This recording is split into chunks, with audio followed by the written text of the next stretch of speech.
नमामि धन्वन्तरिमादिदेवम् सुरासुरैर्वन्दितपादपद्मम् लोके जरारुकभयमृत्युनाशम् दातारमीशं विविधौषधीनाम् शङ्खं चक्रं जलौकां ददत् मृत्युघटं चारुदोर्भिश्चतुर्भिः सूक्ष्मस्वच्छादिदया सुखपरिबिलसन्मालिलं भोजनेत्रम् कालाम्बोदोज्ज्वलाङ्गं कटितटविलसच्चारुपीताम्बराढ्यं वन्दे धन्वन्तरिं तं निखिलगगन प्रौढदावाग्निलीलम्।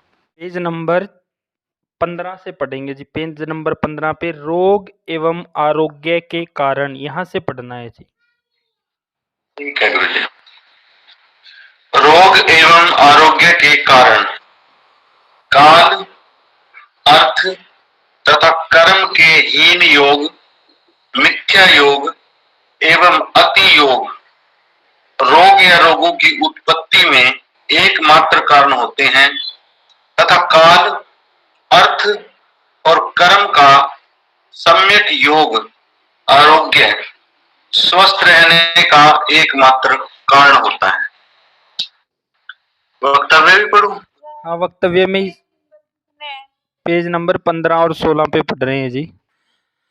वक्तव्य पढ़ो मनोज जी। वक्तव्य में ही हम पढ़ पाएंगे कि क्या कहा गया। इसमें कहा गया है काल का, काल यानी कि ऋतु का, अर्थ का और कर्म का, इन सब का समता में उपयोग होगा तो व्यक्ति स्वस्थ रहेगा। इनका अति योग होगा या मिथ्या योग होगा या हीन योग होगा तो रोग होते हैं। पढ़ो जी वक्तव्य।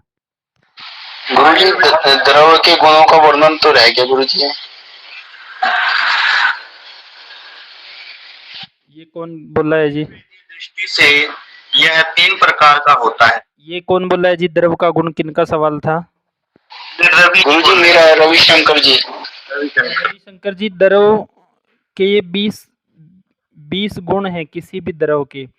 जो आपको प्लेलिस्ट भेजी है उसमें आपको वीडियो सुननी पड़ेगी, बहुत डिटेल में बता रखी है। एक एक गुण के ऊपर एक एक वीडियो है लगभग।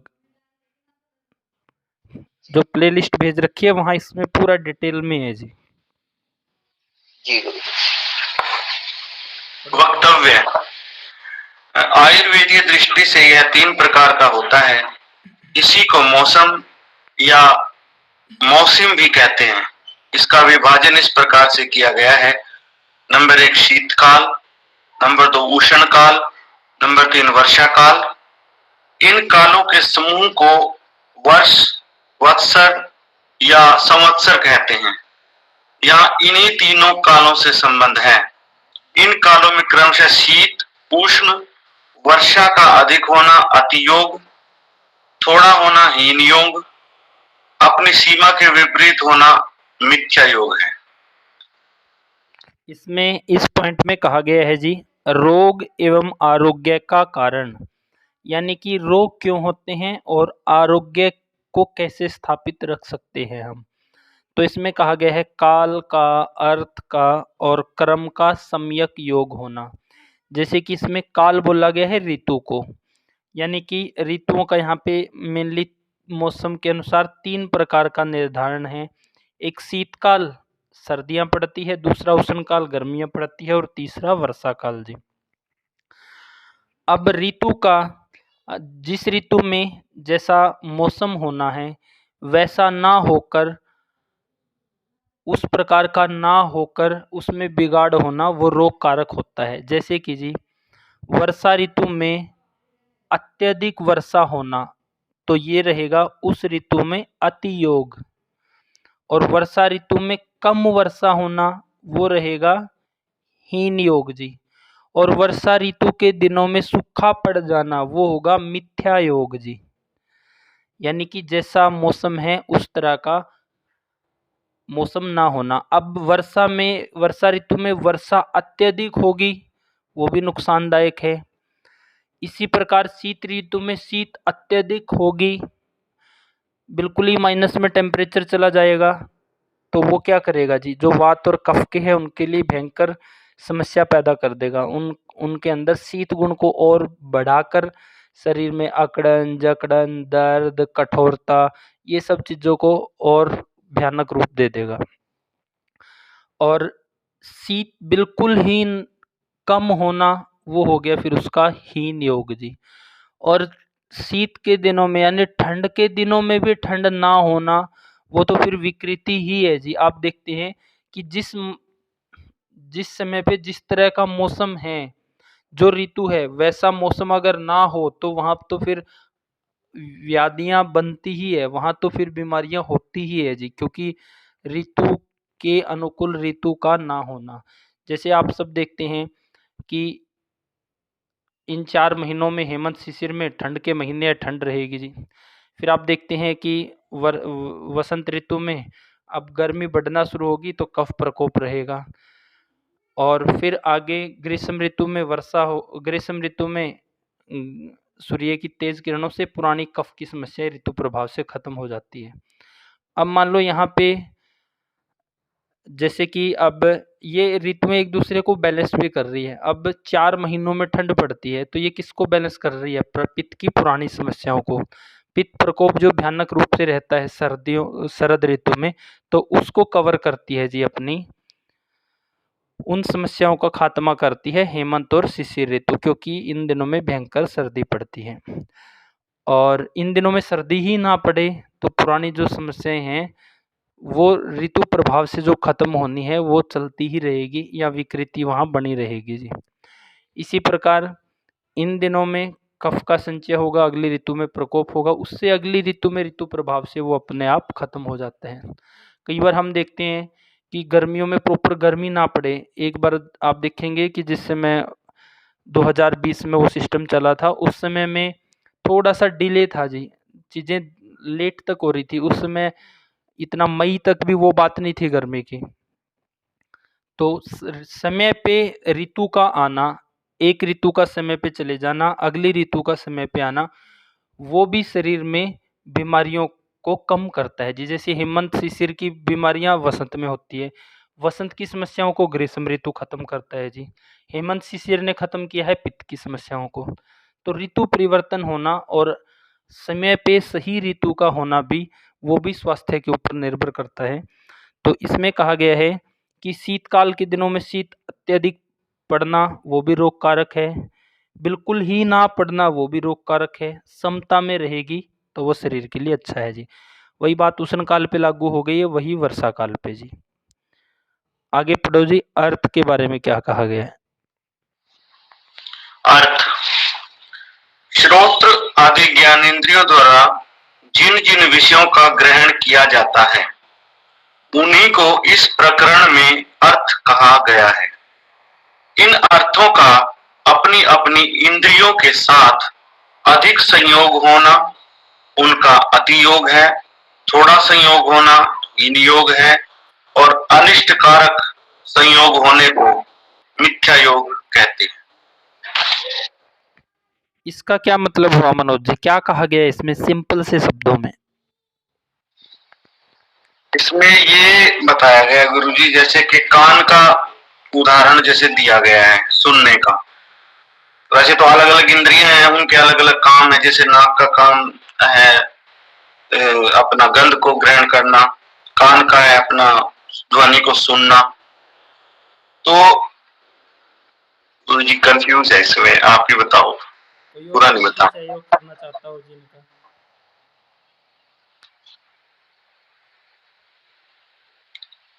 अपनी अपनी इंद्रियों का अधिक संयोग होना चाहिए। इसमें ये कहा गुरु जी, इंद्रियों के जो है ना जी विषय है, चाहे वो आंख का है, चाहे कान का है, चाहे नाक का है, उन विषयों का बहुत थोड़ी मात्रा में करना तो हीन हो गया। बहुत ज्यादा विषयों का ग्रहण करना वो अति योग हो गया। और इसे मिथ्या योग किस तरह से होगा गुरु जी, वो मिथ्या योग किस तरह से होगा भाई। मिथ्या योग का बारिश के समय में बारिश अनुपम जी, बारिश के मौसम में बारिश हो सूखा पड़ना मिथ्या योग ही है, तो यहाँ कैसे कैलकुलेट करोगे? नहीं, वही तो कह रहा जी, इसमें किस तरह से होगा जी ये? तो ऐसे मेरे हिसाब से ये है गुरुजी कि उनका यूज ही ना करना इंद्रियों का, बिल्कुल ये मिथ्या योग। बिल्कुल ठीक बोला है जी। जैसे कि इसमें कहा गया है जी, इंद्रियों ऊपर हमने पढ़ा कि ऋतु का अपने समय पे बदलाव हो जाना वो शरीर के लिए समता स्थापित करता है जी, और जो ऋतु है उस जैसा मौसम ना होना वो रोग कारक है जी। तो ऋतु का भी प्रभाव है, ऋतुओं को भी हमें समझना पड़ेगा। आप सब लोगों को डिटेल में समझ आ ही गया होगा ऋतुओं का कितना बड़ा महत्व है शरीर को स्वस्थ बनाने में, और ऋतु के अनुसार अगर पालन किया जाए तो व्यक्ति बीमार होगा ही नहीं, हो भी गया है तो फिर किस समय पे उसने कैसे चिकित्सा लेनी है, और ऋतु कैसे अपने आप रोगों को खत्म कर रही है, पुराने ऋतु के रोगों को। तो इसमें कहा गया है इंद्रियों का अगर हम समता में उपयोग करेंगे तो वो भी स्वास्थ्य प्रदान करेगा, इंद्रियों का अति उपयोग करेंगे वो भी रोग कारक है, बिल्कुल ही न्यून प्रयोग करेंगे वो भी रोग कारक है, प्रयोग ही नहीं करेंगे तो वो भी रोग कारक है। तो इसमें जैसे कि किसी नुकीली किसी तेज धार वस्तु को बहुत नजदीक से देखना वो आंखों के लिए क्या होगा जी? अतियोग हो गया। और बहुत दूर से देखना वो क्या हो गया जी? वो हीन योग हो गया। और बिल्कुल ही ना आंखें इस्तेमाल करना वो उसका मिथ्या योग हो गया। अनुपम जी, इसी तरह से बाकी सभी इंद्रियों का बाकी सभी इंद्रियों के बारे में है कि उनका को कार्य में ही ना लेना, इस तरह से अति, हीन और मिथ्या योग है जी। आगे पढ़ो जी कर्म के बारे में। कर्म वाणी, मन तथा शरीर की प्रवृत्ति या चेष्टा का नाम ही कर्म है। न्याय शास्त्र के अनुसार यह कर्मत्व भी हमारा उपकारक है। उक्त तीनों के या दो के अथवा एक के कर्म की अधिकता का नाम अतियोग, कर्म की कमी हीन योग तथा अहितकर या हानिकर कर्म के योग को मिथ्या योग कहते हैं। इसमें क्या कहा गया है मनोज जी, कुछ आया समझ में? ये वही कंसेप्ट है गुरुजी पिछले वाला, जैसे इंद्रियों का, जैसे इसमें भी हम अगर बिल्कुल ही अकर्मण्य होके बैठ जाए, कुछ ही ना करें कि सबके दाता राम ऐसे कह के बैठ जाए, अजगर करे ना चाकरी पंछी करे ना काम, दास मल्लुका कह गए सबके दाता राम, अपना आराम से बैठ जाए, तो ये मिथ्या कर्म हो जाएगा हमारा, ये एक तरह से अकर्म की स्थिति आ जाएगी। और हद से ज्यादा ही कुछ करें तो वो अपना हमारा उसमें मिथ्या आ जाएगा, अति में आएगा जी। अति में आ जाएगा जी। और जो बीच का जो रास्ता है हमारा कि ना ज्यादा श्रम ना ज्यादा वो मध्यम मार्ग को जब हम अपनाएंगे तो हमारा वो आ जाएगा जी, अपना हीन योग। हाँ जी, हाँ जी। तो इसमें कहा गया है जी, वैसे भी अपना जो दर्शन है वो यही कहता है जी, कृष्ण भगवान ने भी यही कहा है कि समता में रहो। ऐसी अपना भौगोलिक स्थिति, अपना देश ऐसा है कि यहाँ जी मध्यम मार्गी बन के चलो, समता में रहो, ना ज़्यादा भोगी ना ज़्यादा त्यागी। जैसे कि एक रोगी की हिस्ट्री बताते हैं, वो कुछ दिनों पहले मेडिसिन लेने आया। एक ही परिवार से 2 सदस्य आए जी। एक ऐसा सदस्य था जिसको दूध पचता ही नहीं था जी, और उसको दूध पीने से डर लगता था जी, और एक फिर अति स्निग्धता का सेवन करते थे। अब यहाँ पे अगर हम मिथ्याहीन और अति योग देखें तो जब उनको दीपन पाचन के लिए मेडिसिन दी गई तो उसका पाचन अच्छा हो गया, भूख और सुधर गई। फिर भी उसको दूध पीने से डर लग रहा था जी कि जी मेरे को तो दूध पीते ही पेट में दर्द हो जाता है, मेरे को तो दूध पीते ही लूज मोशन लग जाते हैं। बड़ा डर था, थोड़ा-थोड़ा डर के उसने थोड़ा-थोड़ा पिया। यानी कि स्निग्धता का न्यून सेवन करना, बहुत कम मात्रा में, वो हीन योग है जी। अति सेवन करना वो अति योग है, वो भी रोग कारक है जी। अगर हम वैसे तो स्नेह है, जो चिकनाई है, वो प्राणों का आधार बताया गया है जी, और उसको ही सबसे ज़्यादा महत्व दिया गया है एक स्वस्थ व्यक्ति के स्वास्थ्य को बनाए रखना। लेकिन स्नेह का अति उपयोग करना, अधिक मात्रा में खाना वो भी रोग कारक है। न्यून मात्रा में खाना वो भी रोग कारक है क्योंकि वो वात को बढ़ा देगा जी। अति खाएँगे तो कफ को बढ़ा देगा और बिल्कुल ही नहीं खाएँगे, मिथ्या योग करेंगे तो वो भी रोग कारक है क्योंकि शरीर सूखी लकड़ी की तरह टूट जाएगा जी। तो इसमें किसी भी देखो यहाँ हम पढ़ रहे हैं कि काल का, अर्थ का और कर्म का। एक तो इससे पहले हमने पढ़ा कि भई वात, पित्त, कफ 7 धातुएँ, 3 मल और फिर उनसे दूषित होना, अंगों का दूषित होना वो दूषित है। तो कल हमने डिस्कस किया कि बीमारियाँ कैसे बनती है जी। दोष, धातु, मल और दूषित, इस तरह से कोई भी बीमारी पैदा होना और कोई अंग डैमेज होने का ये सीक्वेंस है जी। तो इसी तरह से ये तो हो गया शारीरिक जी। अब हम पढ़ रहे हैं ये पढ़ रहे हैं ये है हमारा मन के ऊपर, मानसिक स्थिति पे। जैसे कि पहला तो है जी प्राकृतिक, ये तो ऋतु के प्रभाव का हो गया, इस पे आपका हाथ नहीं है। दूसरा है फिर इंद्रियों का उपयोग कैसे करेंगे, वो हमारी मानसिक स्थिति कैसी है, वो सात्विकता में चल रहे हैं या राजसिक स्थिति में या तामसिक में है। और फिर तीसरा हो गया है जो हमने पढ़ा कर्म का। अब कर्म में भी क्या है जी, वाणी से, मन से, यहाँ भी हमने समता में रहना है जी। तो ये भी हमारे शरीर में स्वास्थ्य को बनाए रखना या रोग कारक बनाने में भूमिका निभाता है जी। आगे पढ़ो जी। ये सम्य योग या ये पढ़ो गुरु जी? हाँ, सम्य योग पढ़ो, इससे ऊपर वाला पढ़ दो फिर सम्य योग पढ़ देना जी। इससे ऊपर वाला तो ये पढ़ दिया है गुरु जी, कर्म वाणी मन। हाँ जी। काल, अर्थ एवं कर्म का अति योग, हीन योग तथा मिथ्या योग के अतिरिक्त जो समुचित योग होता है उसे साम्य योग कहते हैं। यह आरोग्य का कारण होता है। इसका विशेष विवरण रोगानुत्पादनीय नामक अध्याय में देखें। यही विषय अष्टांग संग्रह के 5वें अध्याय में देखें। इस विषय को चरक की दृष्टि से देखें। इन कर्मों को महर्षि चरक ने प्रज्ञा अपराध संज्ञा दी है। अन्यथा बुद्धि प्रधान मानव इन कर्मों की ओर कैसे प्रवृत्त हो सकता है। क्या निष्कर्ष निकला है जिसका, सिंपल से शब्दों में?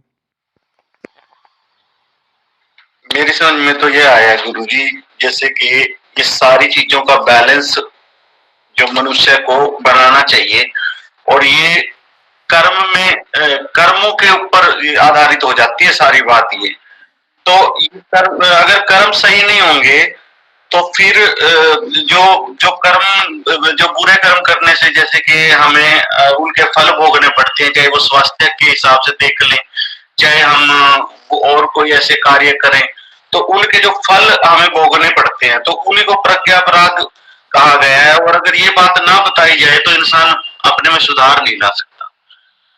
तो ये समझ में आई। ठीक है जी। तो यहाँ तक हमने पढ़ा है जी कि बीमारियाँ कैसे, क्यों और किस तरह से होती है जी। तो हमने हर चीज़ को समता में लेके चलना है, बैलेंस में लेके चलना है, मध्यम मार्गी इस रास्ते पे चलना है। चाहे वो सोने का हो, चाहे वो खाने का हो, चाहे वो काम करने का हो, मेहनत करने का। एक व्यक्ति क्या है जी, दिन रात अति मेहनत करता है, वो क्या है, अति योग है जी। एक व्यक्ति क्या है जी, उसके वो मेहनत ही नहीं करता है, वहाँ पे स्थूलता है जी। और एक व्यक्ति क्या है, वो बैलेंस में कर रहा है तो वो उसका समयोग है जी। एक बिल्कुल ही कम कर रहा है, तो हर चीज़ का, चाहे वो खाने का, चाहे वो सोने का, चाहे वो खाने का समय को ले लो आप, चाहे वो सोने के समय को, चाहे वो उठने के समय को, या फिर हमने वेगानाधार्य वो अध्याय पढ़ा, उसमें वेगों का भी क्या है जी, समय पे समुचित निष्क्रमण हो जाना चाहिए। अगर उसको रोकेंगे तो वो अति योग होगा और बिना उसके प्रवृत्त करेंगे तो वो मिथ्या योग है, जब है ही नहीं फिर भी प्रवृत्त कर रहे हैं। और उसको अति करेंगे या मिथ्या करेंगे या हीन करेंगे तो वेग आया है उसको थोड़ा त्याग कर दिया, पूर्ण त्याग ना किया, तो ये भी तो हर चीज़ पे ये नियम लागू होता है कि चाहे वो खाने का हो, सोने का हो, बैठने का हो, मेहनत करने का हो, खाने के टाइम का हो, खाना बनाने के टाइम का हो, खाना चबाने का टाइम का हो, तो हर क्रिया के ऊपर ये नियम लागू होता है। हर चीज़ अगर समता में रहेगी तो व्यक्ति बैलेंस में रहेगा। जैसे ही समता बिगड़ती है किसी भी चीज़ की तो वो फिर वहाँ पे बीमारियाँ आती है जी। आगे पढ़ो जी, रोग आरोग्य में भेद। रोग आरोग्य में भेद, वात पित्त कफ इन तीनों दोषों की विषमता या विषम अवस्था का नाम ही रोग है। अर्थात दोषों के विषम, किसी का बढ़ जाना, किसी का घट जाना हो जाने से किसी न किसी प्रकार का रोग हो जाता है। और जब उक्त दोष समान स्थिति में रहते हैं तब आरोग्य की प्राप्ति होती है, अर्थात मानव सुखी रहता है। वक्तव्य, दोष या दोषों की विषमता अर्थात तीनों में से एक या दो दोषों का बढ़ या घट जाना, इसी की विषमता को सम का विपरीत भाव कहा जाता है। यहाँ दोष शब्द रोग का अंतरंग भीतरी कारण है। दोषों का सम होना ही आरोग्य है। आगे जो दो श्लोक पर है ये दो श्लोक में है। इसमें भी वही बात आ गई है जी कि वात पित्त कफ, आपके वात पित्त कफ 7 धातुएं 3 मल, ये जब सब समता में रहेंगे तो व्यक्ति स्वस्थ रहेगा। ये इनमें विषमता आएगी। विषमता किस तरह की, या तो ये बढ़ जाएंगे सम परिमाण से अधिक या कम हो जाएंगे, तो दोनों ही अवस्था में रोग होंगे जी। दोनों ही अवस्था में रोग होंगे। तो यहाँ भी है कि वात पित्त कफ धातुएं मलों का बैलेंस में होना आरोग्य, उनका विषमता होना वो रोग है जी। तो हर चीज़ का बैलेंस में रहना वो स्वास्थ्य प्रदान करने वाला है और उसका बैलेंस बिगड़ जाना ही रोग है जी। आगे पढ़ो जी, रोगों के 2 भेद। रोगों के 2 भेद, सामान्य रूप से रोग 2 प्रकार के होते हैं। एक निज वात आदि भीतरी दोषों की विषमता से तथा दूसरे अगंतुज जैसे कि अभिघात आदि बाहरी कारणों से होने वाले। वक्तव्य, महर्षि चरक के शब्दों में रोगों के 2 भेद इस प्रकार कहे गए हैं, अर्थात शारीरिक वात आदि दोषों से उत्पन्न रोग निज कहा जाता है। आगंतुज रोग अभिघात, भूतावेश, सर्प आदि के दंश, शीत उष्ण आग तेजाब आदि अग्नेय द्रव्यों के लग जाने से या गदा लाठी हाथी तलवार आदि के लग जाने से हो जाता। क्या कहा गया मनोज जी, बिल्कुल सिंपल से शब्दों में।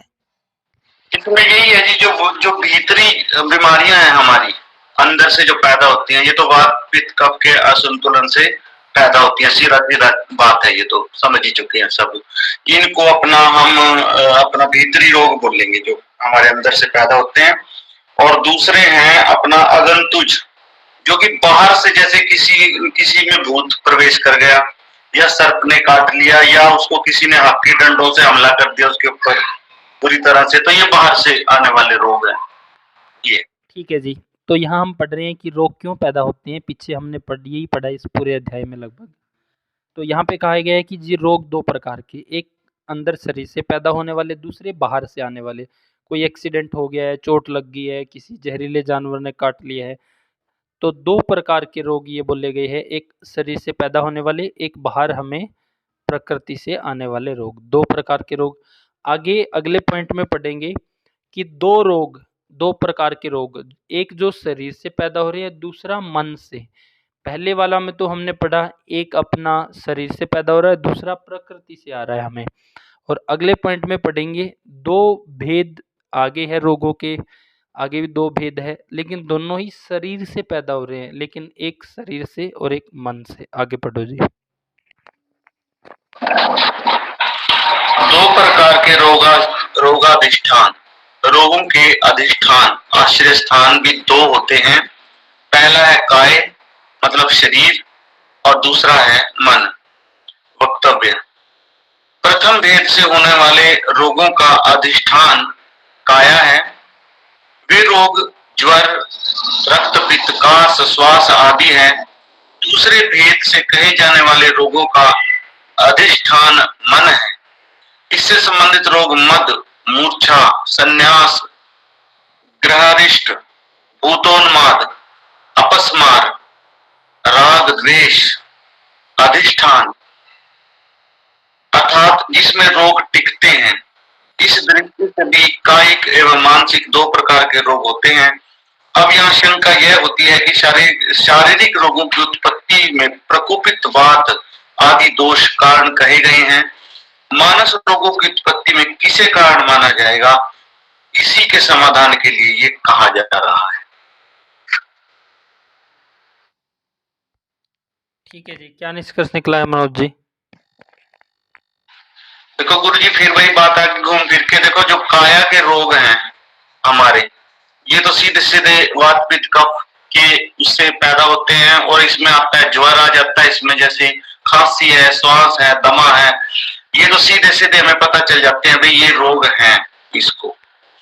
लेकिन कुछ रोग मन से भी पैदा कर लेता है इंसान। और मैंने ये भी देखा गुरु जी, झूठी बीमारियां भी मन से पैदा इंसान अपने कर सकता है, फॉल्स डिसीज, और धीरे धीरे वो सच्ची होती चली जाती है।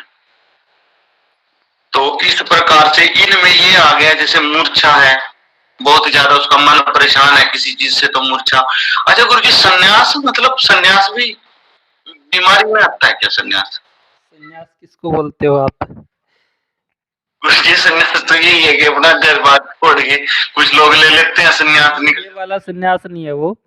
ये संन्यास उस तरह का संन्यास है जैसे कि आप लोगों को एक तो अग्निमंद होना, दूसरा अरुचि होना।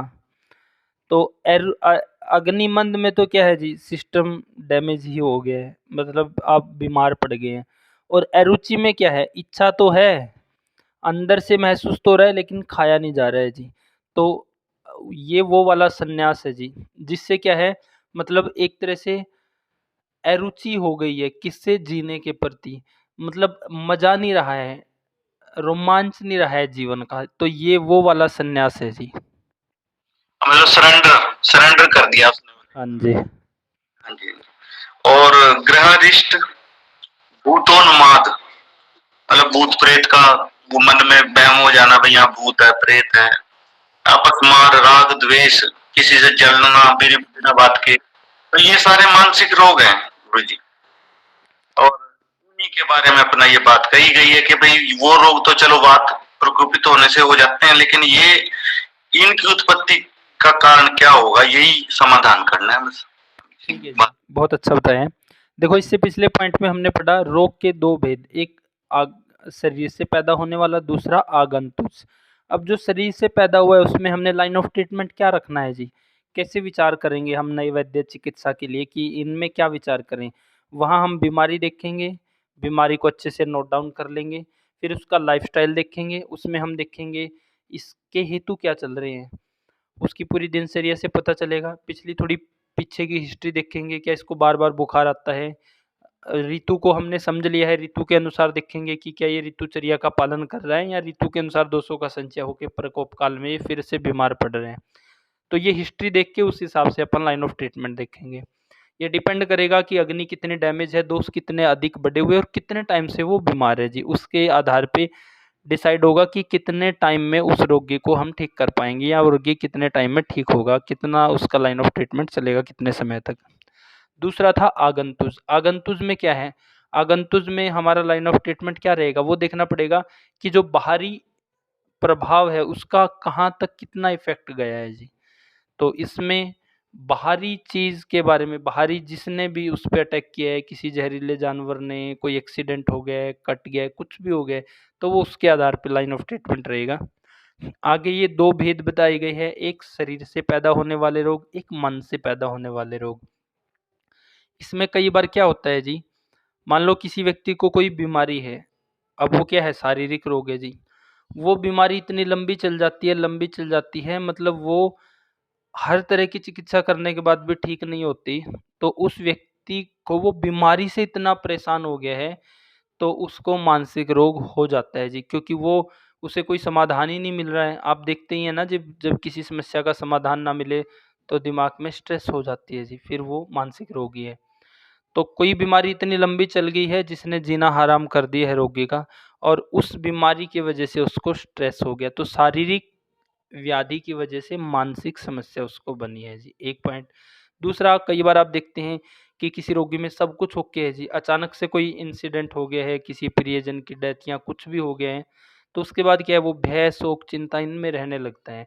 उससे पहले शारीरिक बिल्कुल स्ट्रक्चर ठीक था, अब भय, शोक, चिंता आई है, तो वहाँ से मानसिक स्थिति से फिर शारीरिक रोग, यानी कि शारीरिक स्थिति लंबे टाइम तक बिगड़ी हुई है तो उससे भी मानसिक रोग हो सकते हैं, मानसिक स्थिति बिगड़ गई है तो उससे भी शारीरिक रोग हो सकते हैं। ये हो गया है जी। और दूसरा शारीरिक रोग बोले गए हैं जो आपके जवर, रक्त, पित्त, कास, जो आपके आमाशय पक्वाशय से पैदा होने वाले संपूर्ण शरीर के रोग शारीरिक है जी। और मानसिक फिर आगे है, इसमें कुछ और उदाहरण दिए, जैसे मद का अत्यधिक सेवन करने से, यानी शराब का अत्यधिक सेवन करने से उसे होश ही नहीं है कि वो क्या बोल रहा है, क्या कह रहा है, क्या सुन रहा है। या फिर मूर्छा हो जाने से, बेहोशी बार बार, वो किसी व्याधि के कारण भी हो सकती है, किसी इंसिडेंट के कारण भी हो सकती है। संन्यास भी, ये शारीरिक विकृति के कारण भी हो सकता है और बाहरी उसके कारण भी। गर्जिष्ठ, भूतोन्माद, अपस्मार, मिर्गी के दौरे पड़ना जी। राग, द्वेष, ये कई बार ज़्यादातर बात वालों में स्वाभाविक रूप से ही होता है जी। तो ये है शारीरिक और मानसिक, इस तरह से रहते हैं जी शारीरिक और मानसिक रोग। अब हमने देख लेना है कि मानसिक रोग बना है तो कहीं न कहीं उसमें हाथ शारीरिक का तो नहीं है, क्योंकि शारीरिक कोई व्याधि इतनी लंबी चल गई है, उसने मानसिक रूप से प्रताड़ित कर दिया है, या मन पे कोई ऐसा प्रभाव पड़ा है जिससे वो भय, शोक, चिंता आदि में चल के फिर शारीरिक रोग पैदा हो रहे हैं। तो यहाँ से हमने देखना है कि जी संप्राप्ति कहाँ से बन रही है, उसी हिसाब से फिर लाइन ऑफ ट्रीटमेंट रहेगा जी। अगला, मानसिक दोषों का परिचय हम पढ़ चुके हैं जी, जब हमने देखा था कि इस संसार में कोई भी नया गर्भ ठहरता है तो उसमें उसकी शारीरिक प्रकृति बनती है और मानसिक प्रकृति बनती है जी। शारीरिक प्रकृति वात, पित्त, कफ, दो दोष और त्रिदोष तथा सम के आधार पे हमने 8 प्रकार की पढ़ी थी, और मानसिक प्रवृत्ति 3 प्रकार की है जी, सात्विक, तामसिक या राजसिक। अब अगला है जी कि रोगी की परीक्षा कैसे करें, कैसे हम रोगी के रोग को पहचानें, उसके बारे में बोला गया है।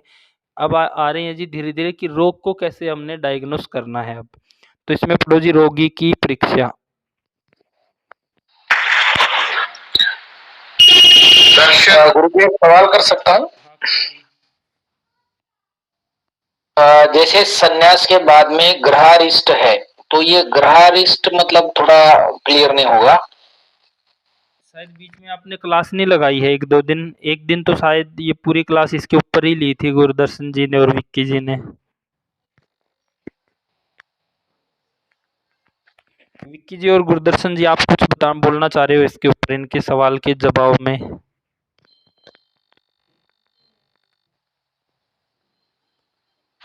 मैं बोलूं गुरु जी कुछ? हाँ जी, एक ये ऐसा होता है जी, जैसे कोई बीमारी मतलब ठीक ही नहीं हो रही है ना, जैसे गुरु जी ने भी बताया कि ठीक ही नहीं हो रही, वो बहुत प्रयास कर लिए, तो उसमें ग्रह देखे जाते हैं। ग्रह दोष तो नहीं है कहीं उसकी कुंडली में, जिस स्थिति में वो पैदा हुआ वो वहां से कुंडली को देख के, और उसके जो ग्रहों में जो दोष हैं वो देखे जाते हैं और उनका फिर निवारण किया जाता है, तो उससे भी रोगी ठीक हो जाते हैं। ये भी एक वो है, ये था उसमें अलग अलग सारा ग्रह वगैरह, कुंडली में कौन सा ग्रह कहाँ पे, ये जी बिल्कुल सही कहा है इन्होंने। और अगर कुछ डाउट है तो थोड़ा पूछ लीजिए, जो जानकारी होगी तो मैं बताऊंगा। हाँ, आप भी बता दो विक्की जी। ग्रहों में यही देखा जाता है कि जिस नक्षत्र में जातक का जन्म हुआ है, जातक यानी कि आप कोई भी हो सकता है, तो जिस नक्षत्र में आपका जन्म हुआ है उस नक्षत्र में कोई दोष तो आपकी कुंडली या राशि में नहीं आ रहा। आपके जन्म के समय उस समय कोई दोष तो नहीं था। अगर वो दोष है तो उसको दूर किया जाता है कुछ उपाय से, वैदिक पद्धति जो होती है, मंत्रों से, या फिर मतलब वृक्ष होते हैं, वृक्ष भी होते हैं 27 नक्षत्रों के साथ, उसके माध्यम से इन सब चीजों को ठीक किया जा सकता है। जैसे गुरुजी ने बताया जन्मजात से किसी को पता लग जाता है कि ये बीमारी है, तो ऐसे ही नक्षत्रों में भी बीमारी, रोग कोई ठीक नहीं हो रहा है, क्या परेशानी है, सब पता लग जाता है। तो इसी को कहते हैं ग्रहों का दोष या ग्रहारिष्ट कह सकते हैं। जी जी, धन्यवाद जी, धन्यवाद। एक तो इन लोगों ने बता दिया कि जी ये आपका जन्म से या उस समय के प्रभाव से।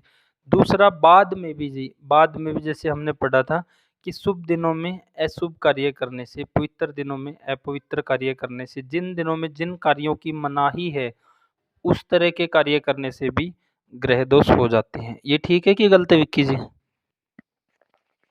जी गुरुजी, बहुत सारे अपने फेस्टिवल वाले त्योहार जो होते हैं उन दिनों में गलत कार्य करने से, और एक होता है कि नक्षत्र में आपके जैसे आपकी नक्षत्र का स्वामी मान लीजिए कि गुरु है और आपकी कुंडली में केतु भी साथ में बैठ गया है, तो केतु अगर गुरु के साथ में तो अच्छे कार्य करेगा, और अगर शनि के साथ में केतु है तो सारे गलत कार्य करेगा। आप चाह करके भी अपने कर्मों को रोक नहीं पाएंगे। आप चाहेंगे अच्छा करे, अच्छी चीजें हो, लेकिन अपने आप ही ऑटोमेटिकली गलत होगा और गलत ही होगा उसका परिणाम भी। मतलब कार्य भी गलत होंगे आपके आप से, अपने आप से, और उसका मतलब फल भी, कर्म भोग भी गलत ही होगा।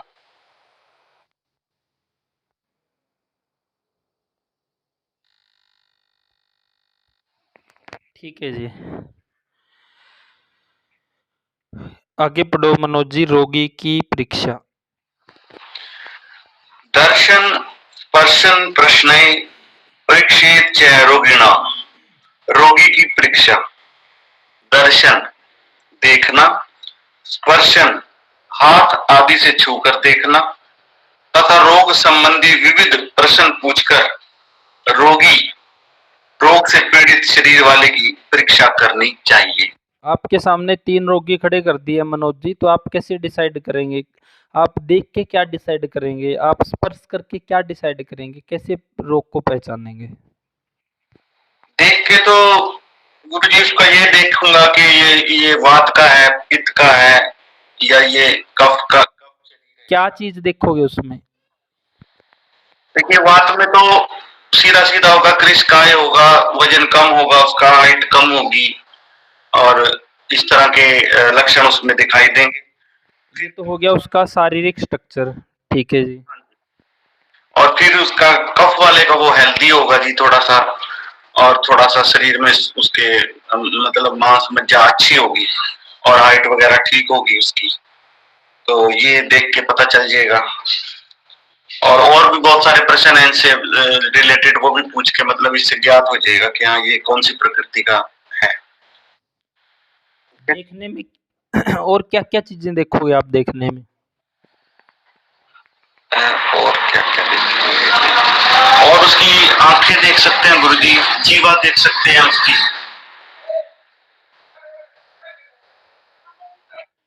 उसका, हाँ ठीक बोल रहे हो। इसमें क्या है जी, हम शारीरिक स्ट्रक्चर देख सकते हैं, वो बहुत ज़्यादा दुबला पतला है, मध्यम है कि भारी है, तो वहाँ से हमें पता चल जाएगा कि वो वात का है कि पित्त का है कि कफ का है। ये किसी भी पुराने साथी को तो डाउट नहीं होना चाहिए, क्योंकि गुणों के आधार पे बहुत डिटेल में हम पढ़ चुके हैं। फिर हम उसकी त्वचा देखेंगे कैसी है, वो रुक्ष है, ओजहीन है, तेजहीन है, या उस पे खुरदरापन है, या उस पे शाइनिंग है, या उसमें सफ़ेदीपन है, क्योंकि जो त्वचा पे है वही रक्त में है, और जो रक्त में है वही आपके शरीर में है। अब वात है तो रक्त में कालापन है, पित्त है तो पीलापन है, कफ है तो सफ़ेदी है जी। तो उसका शारीरिक स्ट्रक्चर, उसकी त्वचा, उसकी हम आँखें देख सकते हैं, उसकी हम नाखून देख सकते हैं, उसका हम जीवा देख सकते हैं। तो इन सब के आधार पे तो अच्छे से डिसाइड ये तो कर लोगे मनोज जी की एट प्रेजेंट में 3 आदमी सामने खड़े हैं, तो ये तो बता सकते हो इसमें वात के गुण हैं कि पित्त के हैं, कफ के हैं? हाँ ये बता सकते हैं गुरुजी। ठीक है जी। तो ये हुआ कि दर्शन देखने से हम क्या देखेंगे जी? उस उसका शारीरिक स्ट्रक्चर देखेंगे कि वो दुबला पतला है, मध्यम है या भारी है। फिर उसकी त्वचा देखेंगे, नेत्र देखेंगे, नाखून देखेंगे उसका, और जीवा देखेंगे। तो ये सब देख के भी हम पता लगा सकते हैं कि इस समय इसके शरीर में कौन से गुण अधिक प्रभावी है जी। तो दर्शन हाँ जी। स्वप्नों तक के बारे में भी बताया हुआ गुरु जी भी, कौन किस प्रकृति को कौन से स्वप्न आते हैं, यहाँ तक भी देखो इतना डिटेल। हाँ, बिल्कुल ठीक बताया गया जी, और वो सही है, वो जायज़ ही है। उसी तरह के ही आते हैं जी स्वप्न भी। और स्पर्शन में हम स्पर्श करके क्या देखेंगे? स्पर्श करके भी हम यही देखेंगे कि स्पर्श करके कि उसमें रुक्षता है, कि खरदरापन है, कि शाइनिंग है, कि उसमें जड़ता है या गुरुता है या कठोरता है। जैसे कई बार नाभि देखते हैं, कई बार पेट देखते हैं कठोर है कि या क्या है। तो स्पर्शन से भी इन्हीं सब चीज़ों को देखेंगे। और प्रश्न क्या पूछेंगे? प्रश्न ये पूछेंगे कि वो कब सोता है, कब उठता है, शाम को कब खाता है, खाने के साथ खाने में क्या-क्या है, फिर लिक्विड कितना है, और किस समय फिर वो दूध पीता है, किस समय वो सोता है, कब वो उठता है, पूरी हिस्ट्री जी, क्योंकि वहाँ से हमें हेतु मिलेंगे। फिर उसकी पास्ट हिस्ट्री देखेंगे कि भई पीछे आपको पीलिया तो नहीं हुआ है। ज़्यादातर जिन रोगियों को कुष्ठ होता है उनमें हिस्ट्री मिलती है कि कई बार पीलिया होता है और पीलिया की पूरी चिकित्सा नहीं करी गई है जी, तो आगे जाके कुष्ठ में ही बदल जाता है। या किसी को बार-बार बुखार आ रहा है, तो उसको बुखार आ रहा है तो उसमें उसका वात पित्त कफ में से कोई ना कोई दोष विशेष बिगड़ा हुआ है। तो पुरानी हिस्ट्री से भी हमें नए रोगों का पता चलेगा जी। ज़्यादातर जो नील स्पर्म वाले या स्पर्म कम हैं, इस तरह के रोगी आते हैं, उनमें भी पीलिया की हिस्ट्री मिलती है जी। तो पुरानी हिस्ट्री के आधार पे भी हमें रोगों का पता चलेगा। तो ये है जी। हाँ जी। गुरुजी स्वप्न का कहाँ पे आ रहा है, इसमें दिख नहीं रहा मेरे को शायद, और थोड़ा सा बताइए गुरुजी स्वप्न के बारे में। स्वप्न विक्की जी, मैं तो गुरु जी अगर आगे होते एक घटना सुनाऊं स्वपन के, ये इसी के विषय में ही है।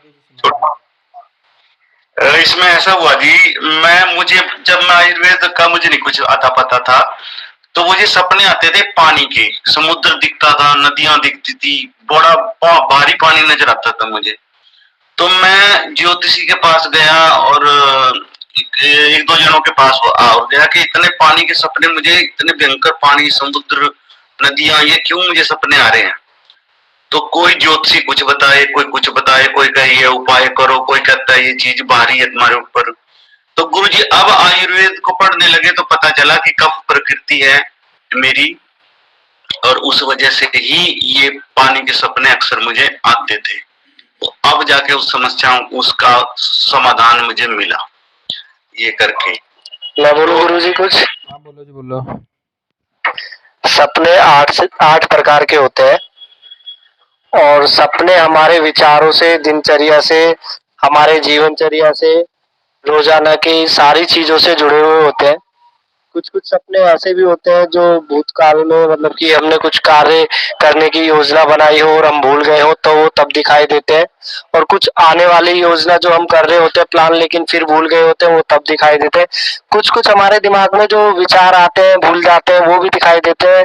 सारा कुछ ना कुछ घटनाओं पे आधारित होता है ये। और कभी कभी सपने जल्दी सच भी हो जाते हैं, और कभी कभी तुमने कुछ सोचा वो भी तुरंत सच हो जाता है। ये भी मतलब ख्वाब या दिन में स्वप्न देखने जैसा होता है। और मेरे अधिकतर सपने सच हो जाते हैं। और सपने एक पॉजिटिव वे में भी होते हैं, नेगेटिव वे में भी होते हैं। अगर आप पॉजिटिव सोचते हैं तो आपको पॉजिटिव सपने आएंगे, नेगेटिव सोचते हैं तो नेगेटिव सपने आएंगे।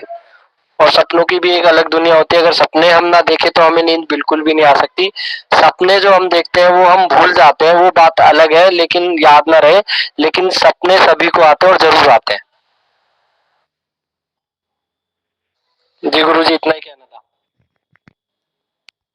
ठीक है, ठीक कह रहे हो जी। जो हमने अपना शारीरिक स्थान में पढ़ी थी हमने, जो आरंभ में प्रकृतियाँ पढ़ी थी, वात, पित्त, कफ, उसमें भी हमने पढ़ा था वात वाले को किस तरह के सपने आते हैं, पित्त वाले को किस तरह के, कफ वाले को किस तरह के।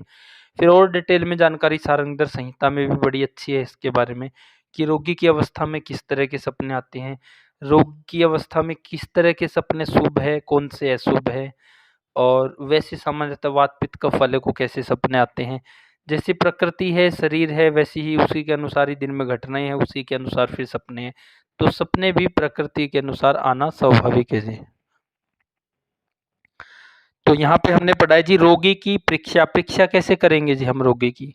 उसका दर्शन करेंगे, स्पर्शन करेंगे और फिर उसका प्रश्न करेंगे जी। उससे प्रश्न पूछेंगे पूरा, जहाँ से हमें हेतु निकालने हैं।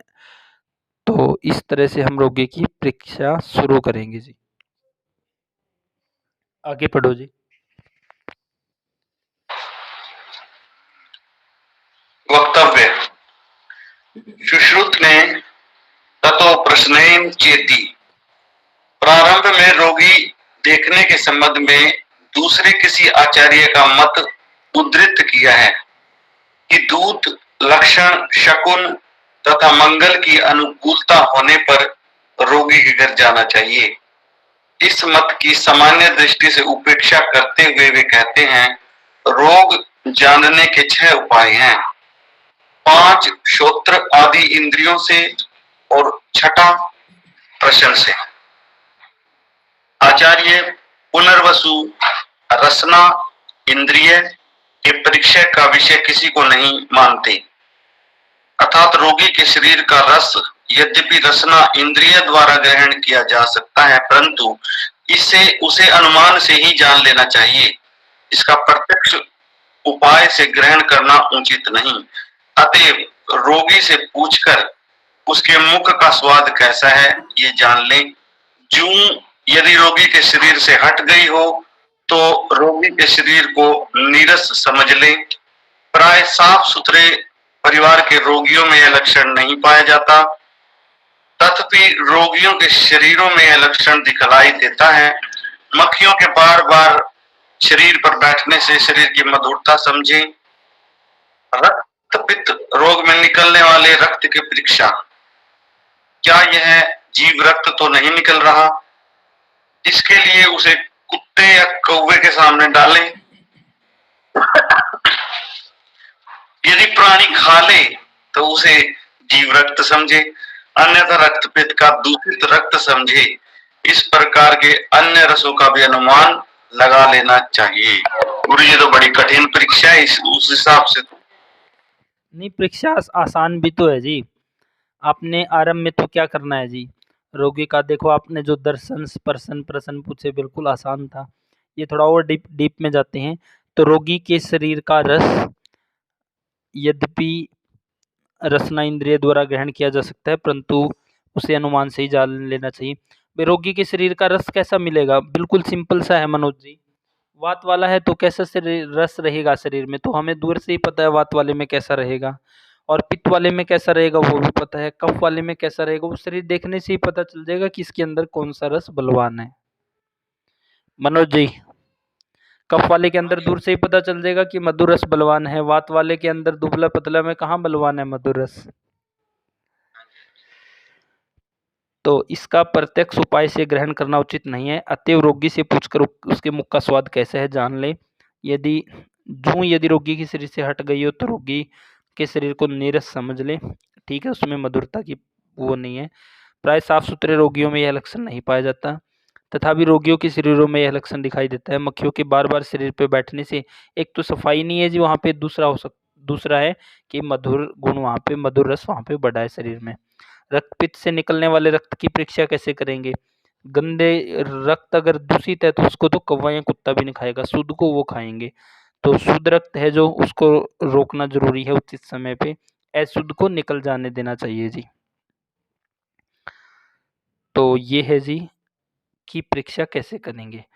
आगे पढ़ो जी, रोग की परीक्षा। बीच में कुछ एलोपैथी वाले इंस्ट्रूमेंट डाल दिए हैं, इनको बाद में पढ़ेंगे, पहले हम अपना कवर कर ले पूरा। आगे पढ़ो, रोग की परीक्षा। रोग की परीक्षा। निदान, पूर्व रूप, लक्षण, उपशय तथा संप्राप्ति नामक रोग ज्ञान के उपायों से रोग की परीक्षा करनी चाहिए। यहाँ मात्र इनके नामों का उल्लेख कर दिया गया है। तो इसमें ये निदान क्या होते हैं मनोज जी? पूर्व रूप क्या होते हैं? लक्षण, उपशय, संप्राप्ति क्या होता है? इसको एक बार पढ़ चुके हैं, बताओ। निदान तो कारण होते हैं गुरु जी रोग का, भी क्या क्या उसके कारण है, किस कारण से हुआ, उसने खाना कैसा खाया, क्या उसने किया, और पूर्व रूप, पूर्व रूप का कुछ, और फिर उसके लक्षण है जी। लक्षणों के बाद फिर उसने उसकी संप्राप्ति है कि उसने क्या उसकी उसकी जो जो उसने चीजें गलत खाई थी तो उनकी संप्राप्ति कैसे बनी। मान लो कोई व्यक्ति लगातार चाय पी रहा था सुबह उठ के बहुत दिनों से, तो उस वजह से फिर उसकी संप्राप्ति क्या बनेगी उसके अंदर, जैसे एसिडिटी पैदा हो जाएगी। तो इस तरह से हमें ये उनके कारण जानने हैं, सबसे पहले हेतु जानने हैं। तो रोग समझना है इसका। और कोई साथी इसको अच्छे से एक्सप्लेन करना चाहता हो जी? निदान क्या है, पूर्व रूप क्या है, लक्षण क्या है, उपसे क्या है, संप्राप्ति क्या है? या हम पीछे छोड़ रहे हैं जी, आगे बढ़ रहे हैं, ऐसा तो नहीं कर रहे हैं?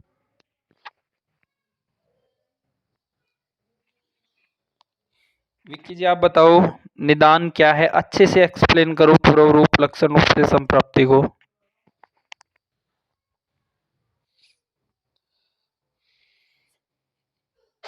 गुरुजी मैं एक्सप्लेन नहीं कर पाऊंगा अभी। अच्छा, कोई और साथी जी?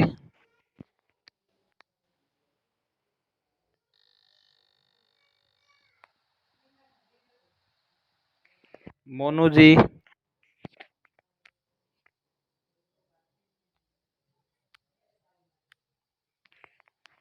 चलो, आप लोगों का स्वाध्याय कम है जी, स्वाध्याय कम करते हो, सिर्फ क्लास में ही पढ़ते हो। तो निदान का मतलब है जी किसी भी बीमारी को पैदा करने वाले कारणों को निदान कहा गया है। पूर्व रूप है कि आपको अभी बीमारी डिटेक्ट नहीं हुई है लेकिन उससे पहले थोड़े लक्षण आ जाना जी। और लक्षण है जब आपकी बीमारी सामने आ गई है जी। और उपसे है अंदर जो व्याधि बन रही है, वात पित्त कफ की, अगर अंदर ड्राइनेस है तो मधुर रस खाने की इच्छा होगी, अंदर गर्मी बढ़ी हुई है तो शीतल रस खाने की इच्छा होगी। जैसे हाई टेम्परेचर के बुखार में शीतल जगह पे बैठने का मन होता है, ठंडा पानी पीने का मन होता है। और सर्दी लग रही हो, सर्दी का बुखार हो तो वहाँ गर्म पानी पीने का मन होगा। तो उपसे है जैसा अंदर व्याधि निर्माण है उसके विपरीत आहार विहार की इच्छा होना। और संप्राप्ति है कि रोग एक अंग से दूसरे अंगों में कैसे फैल रहा है जी, और कैसे उसकी संप्राप्ति बन रही है। तो हमने किसी रोगी को दवाई देनी है उससे पहले हम क्या देखेंगे जी? दर्शन, स्पर्शन और प्रसन, इससे हम अपना वहाँ हेतु निकालेंगे, संप्राप्ति निकालेंगे। फिर हमने इसमें पढ़ा है कि उसके पंच निदान करेंगे कि भाई उसके निदान क्या रहे हैं, वो हमें प्रश्न जो पूछेंगे उसके आधार पे पता चल जाएगा। पूर्व रूप इसमें क्या रही है, लक्षण क्या है, उपसे रोगी को क्या चल रहा है, संप्राप्ति कैसे चल रही है। तो इन सब का निर्धारण करने के बाद ही फिर हम मेडिसिन के बारे में सोचेंगे। आगे कुछ पॉइंट और है, जैसे अगला पॉइंट है देशों का वर्णन, यानी कि वो किस जगह पे रह रहा है उसके आधार पे भी शरीर में रोग बनते हैं जी। कोई व्यक्ति रूखे सूखे एरिया में रहेगा तो वहाँ वात प्रधान रहेगा, जहाँ अधिक गर्मी पड़ती है ऐसे एरिया में रहेगा तो वहाँ पित्त बड़ा रहेगा शरीर में, और ज़्यादा जल वाले पहाड़ी इलाकों में रह रहे हैं तो वहाँ पे कफ और वात की समस्याएं होगी। तो इस तरह से रहेगा जी। आगे पढ़ो जी, देशों का वर्णन।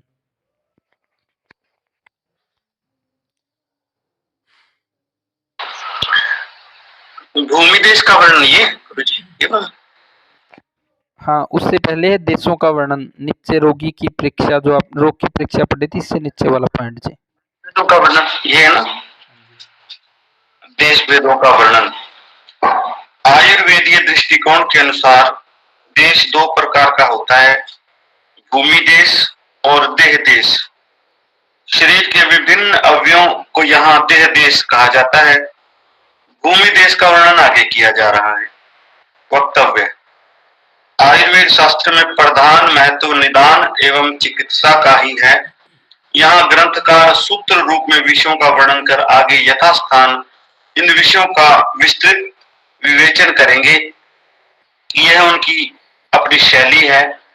देह शब्द देश के अर्थ में केवल आयुर्वेद में ही प्रयुक्त हुआ है। देह देश का क्षेत्र है सिर, हाथ, पैर। भूमि देश का वर्णन, भूमि देश तीन प्रकार कहा गया है। जंगल देश, मतलब जहां हवा अधिक चलती है। आनुप देश, इस देश में कफ दोष की प्रधानता रहती है और साधारण देश, इस देश में वात आदि तीनों दोष समान अवस्था में रहते हैं।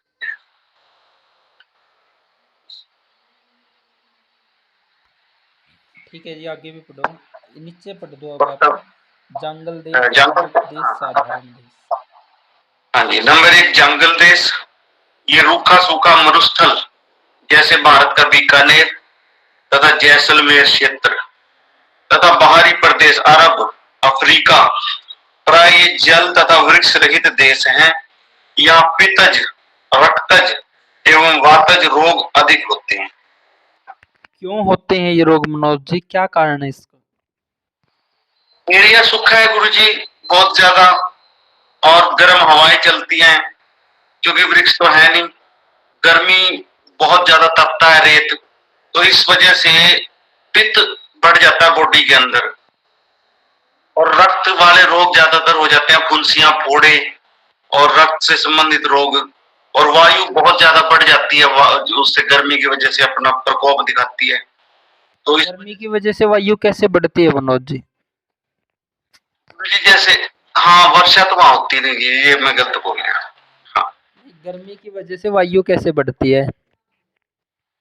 जैसे बहुत ज्यादा गर्मी पड़ी वहां गुरुजी, और वहां हवा चल रही है जैसे, तो वो हवा भी गर्म हो जाएगी बहुत ज्यादा। ये था मेरे कहने का। देखो, इसमें हमने पढ़ा है जी, आपने बड़ा अच्छा एक्सप्लेन किया है, पूरा एक्सप्लेन बहुत अच्छा किया है।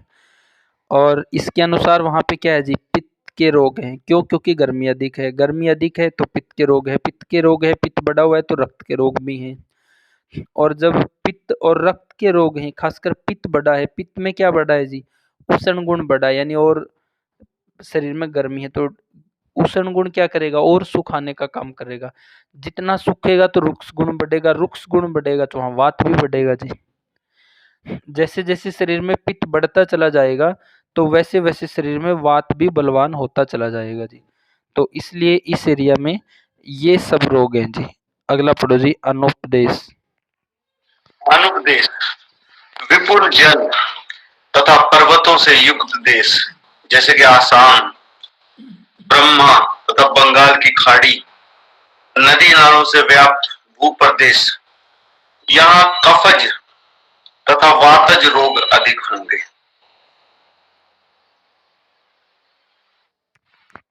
ठीक है जी, ये ऐसा क्यों हो रहा है यहाँ पे, कफज और वातज रोग क्यों है मनोज जी? कफज इसलिए हो रहे हैं गुरुजी क्योंकि वर्षा बहुत ज्यादा हो रही है यहाँ पे, इसलिए कफ, उसकी वजह से कफ बढ़ जाता है बॉडी के अंदर। पानी की मात्रा भी बहुत ज्यादा है, तो पानी तरह से पृथ्वी जल ये कफ का निर्माण करते हैं अगर जल बढ़ जाए तो, मेरे हिसाब से। तो फिर बात क्यों? वातावरण में शीत गुण भी है, मधुर गुण भी है। हाँ हाँ हाँ, उस वजह से फिर कफ बढ़ गया। और फिर वात क्यों बढ़ रहा है मनोज जी? कफ दोष ही उसको बढ़ाने का कारण होगा गुरुजी। जैसे ज्यादा ज्यादा कफ बढ़ेगा तो साथ साथ वात वात को भी बढ़ा देगा मेरे ख्याल से। कफ वात पैदा करेगा। ठीक है, शीत गुण ने जकड़न पैदा कर दी है, लेकिन बढ़ा हुआ कफ वात को कैसे बढ़ाएगा मनोज जी?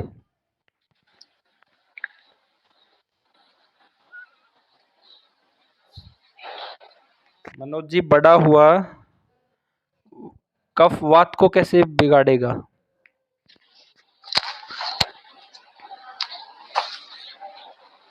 मनोज जी,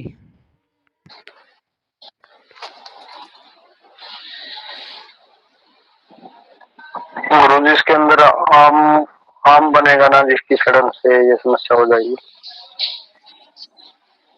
ठीक है जी, इसमें क्या होगा जी, देखो पिछला हमने पढ़ा था कि पित्त बढ़ रहा है तो वात आ रहा है। क्यों आ रहा है? क्योंकि पित्त क्या है, गर्मी है। जितनी गर्मी बढ़ेगी चीजें सूखेगी, सूखेगी तो रुक्ष गुण बढ़ेगा तो वात भी बढ़ेगा। अगर पित्त बढ़ रहा है तो समय के साथ वात भी बढ़ेगा। अब कफ क्या है, गुरु है, पिच्छिल है, चिकना है, भारी है, फंसने वाला है। तो जब कफ के गुण बढ़े रहेंगे तो वो अवरोध पैदा करेंगे, यानी ब्लॉकेज पैदा करेंगे। तो वायु जो पूरे शरीर में सर्कुलेशन कर रही है उसको रोक देंगे। तो इस तरह से वात अवरुद्ध होने के कारण यहाँ प्रकोपित होगा मनोज जी। हाँ जी, क्लियर हो गया गुरुजी, क्लियर हो गया। बहुत बहुत बहुत सही, बहुत बढ़िया। आगे पढ़ो जी अब। आगे है साधारण देश। इसमें वात आदि सभी दोष कम रहते हैं। मतलब साधारण देश तो मैदानी हो गया होगा गुरुजी, मैदानी इलाका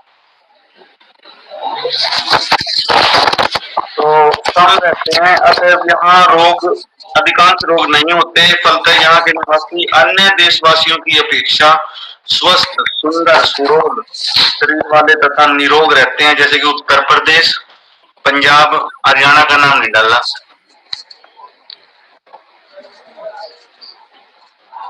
हाँ ठीक बोल रहे हो जी। इस एरिया में क्या है, यहाँ पे मैदानी इलाका है तो यहाँ पे ना ज़्यादा पहाड़ है ना ज़्यादा यहाँ पे राजस्थान जैसा एरिया है, तो यहाँ पे समता में है, तो समता में है यहाँ सब दोस्त भी समता में हैं और यहाँ के लोगों के शरीर भी अच्छे हैं और शारीरिक स्वास्थ्य भी अच्छा है। तो हम यहाँ पढ़ रहे हैं जी कि किसी भी रोगी को दवा देने से पहले उसके हेतु ढूंढने हैं जी। जितने हम दक्ष होंगे हेतु ढूंढने में, उतनी ही हम आसानी से चिकित्सा कर पाएंगे। मोहम्मद जी आपका माइक खुला है, कृपया माइक बंद करें। जितना ज़्यादा हेतु हमारे माइंड में होंगे, जितना ज़्यादा रोगी की हेतु पकड़ पाएंगे, उतनी ही आसानी से सरल चिकित्सा रहेगी। और जब तक हेतुओं पे काम नहीं करेंगे तो अकेले दवाइयों से कुछ भी नहीं होना है जी। तो हेतुओं में हम क्या क्या पढ़ रहे हैं जी। पीछे हमने देखा कि दर्शन, स्पर्शन, इन सब से विविध प्रश्न पूछ के वहाँ से हेतु निकालने, पूरे दिनचर्या। फिर हमने ऋतुचर्या अध्याय पढ़ा, वहाँ से हमें पता चला कि ऋतु के प्रभाव से कैसे बीमारियां हैं। अब यहाँ पे हम पढ़ रहे हैं कि एरिया के हिसाब से कि पहाड़ी एरिया में कैसा है, जहाँ पे अधिक गर्मी पड़ती है वहाँ पे किस तरह की व्याधियां हैं, जहाँ पे अधिक जल है, पहाड़ है, वहाँ पे कैसी है, जहाँ पे मैदानी इलाका है वहाँ पे क्या स्थिति है। तो यहाँ ये भी एक हेतु है जी, जो आपको किसी लंबी बीमारी से पीड़ित रोगी है या कोई भी रोगी आपके पास आया है तो वो किस इलाके से आया है, वो भी उसकी हिस्ट्री, उसके हेतु को पहचानने में मदद करेगा जी। आगे पढ़ो जी। अगला पॉइंट बहुत ही सुंदर है जी, काल के दो भेद। काल के भेद। आयुर्वेद में काल दो प्रकार का माना जाता है। एक है क्षण अर्थात प्रातः काल तथा सायंकाल, और रोग की अवस्था, अमावस्था एवं जीर्णावस्था। इन दोनों कालों के अनुसार भेषज योग चिकित्सा का प्रयोग किया जाता है। वक्तव्य और पढ़ो जी। वक्तव्य। कोश साहित्य में क्षण। एक मिनट रुक जाओ, चलो इसके आधार पे भी यहाँ अच्छा सा विश्लेषण कर देंगे। इसमें दो चीजें बोली गई है जी। भाई काल, काल मतलब कि समय, या काल मतलब कि ऋतु, और इसमें है काल मतलब एक हमारा दिन के अनुसार कौन सा काल है, दूसरा ऋतु के अनुसार कौन सा काल है, और तीसरा रोग के अनुसार कौन सा काल है जी। जैसे कि हम पढ़ते हैं कि बुखार के आरंभिक 2 दिनों में, या डेंगू के आरंभिक 2 दिनों में, या किसी भी बुखार के आरंभिक 2 दिनों में आपने किसी भी तरह की दवाई नहीं खानी है। उस समय क्या करना है, लंघन करना है। क्यों करना है? क्योंकि अग्नि आम दोष के प्रभाव में है। जब आपकी लंघन करने से आम का पचन होगा, अग्नि अपनी जगह पे आ जाएगी, भूख लगना महसूस होगा, तो बुखार की मुख्य मेडिसिन लेके फिर स्रोत शुद्धि करते हुए उस व्याधि को जड़ से ठीक करना है जी। आमावस्था में ही दवाई ले लेंगे जब पाचन का सिस्टम पहले ही बिगड़ा है, वहां पे ड्रिप लगवाते चले जाएंगे और वहां पे 6-6 घंटे पे पैरासिटामोल खाते जाएंगे तो किडनी फेलियर जैसी संप्राप्ति ही बनाएगा जी। तो ये बहुत ही महत्वपूर्ण है जी काल। भाई आपने दिन में काल का क्या महत्व है जी। आपने किसी रोगी को मेडिसिन देनी है, वो मेडिसिन या तो आप अपान काल में देंगे नाभि के नीचे के रोगों को ठीक करने के लिए, या आप समान काल में देंगे अग्नि को अच्छा बनाने के लिए, अग्नि की विषमता को दूर करने के लिए, या आप प्राणवायु के काल में देंगे भोजन के बाद में देंगे, या फिर आप संपूर्ण शरीर के रोगों को ठीक करने के लिए औषधि को व्यान वायु के काल में देंगे। गले के ऊपर के रोगों को ठीक करने के लिए औषधि को आप उदान काल में देंगे। तो काल का बहुत महत्व है जी, क्योंकि जिस समय जिसका काल है उस समय अगर मेडिसिन नहीं देंगे तो वो बात नहीं बनेगी जी।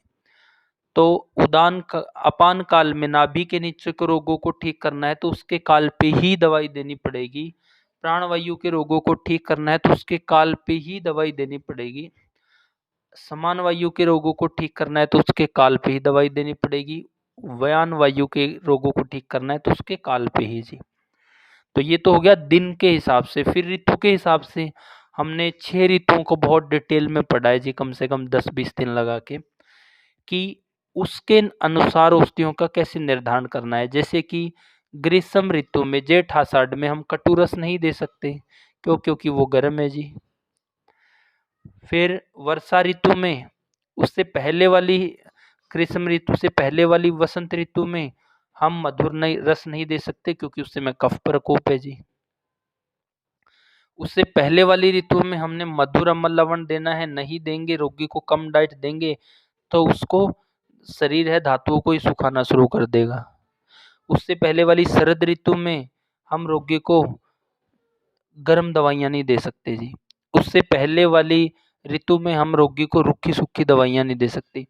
तो दिन का काल का बहुत महत्व है, तभी रोग ठीक हो पाएगा। अगर काल के अनुसार वायु के काल में हम मेडिसिन देंगे, ऋतु के अनुसार काल में हम मेडिसिन देंगे, जैसी ऋतु है उसके अनुकूल गुणों के अनुसार मेडिसिन देंगे। और फिर तीसरा है जी रोग की अवस्था, आमावस्था है कि जीर्णावस्था है। जैसे हमने देखा कि किसी को बुखार हुआ है तो आरंभिक 2 दिन या जब तक भूख लगनी ना शुरू हो तो लंघन ही करवाना है जी। लंघन के साथ साथ दाल का पानी दे सकते हैं या अनार दे सकते हैं, अंगूर मौसमी जो जवारनाशक फल है, तो बेस्ट है लंघन वहाँ पे जी। स्ट्रॉन्ग मेडिसिन नहीं देनी है वो भूख ठीक होने के बाद। या कई बार क्या होता है कि आज किसी को उल्टी लगी है, आज दस्त लगे हैं, तो उल्टी दस्त को व्यक्ति 1-2 दिन में ही ठीक कर लेता है जी। अभी ये ठीक हो गए हैं, लेकिन अग्नि है जो वो आमावस्था बोली गई है 8 दिनों की जी। तो अग्नि कम से कम 5 से 7 दिन या 8 दिनों तक आमावस्था के प्रभाव में है। भले ही आपका दस्त या उल्टी आजकल में 2 दिन में ठीक हो गया हो, लेकिन 7 दिनों तक अग्नि की रक्षा करनी है। एकदम से 2 दिन बाद फिर से उसी डाइट पे नहीं आना है जो आप पुराने टाइम से इस्तेमाल करते चले आ रहे हो। तो ये है जी काल का महत्व। दिन के अनुसार काल, ऋतु के अनुसार काल और रोग के अनुसार काल। आमावस्था में ज़्यादा मेडिसिन देना खतरनाक है जी, क्योंकि उस समय अग्नि आम के प्रभाव में, अग्नि में पाचन करने की क्षमता है ही नहीं, फिर भी देते चले जाएंगे, उसका पाचन नहीं होगा। इसलिए तो लोग डेंगू में मरते हैं जी, क्योंकि उन पे ड्रिप या टेबलेट पे टेबलेट चलती है। और वो तो चिकित्सा इतनी महान है जी कि पहले कुछ खिलाओ फिर वो मेडिसिन लेनी है। जब जहाँ आयुर्वेद बोलता है कि लंघन करो, वहाँ वो खिलाएंगे और फिर दवाई देंगे जी। तो इसलिए ज़्यादातर जितने भी रोगी हैं ये मरते हैं इन सब कारणों से। जो वहाँ बच के आ जाते हैं उनकी किस्मत अच्छी है जी कि वो अनहोनी से बाहर निकल के आ गए हैं।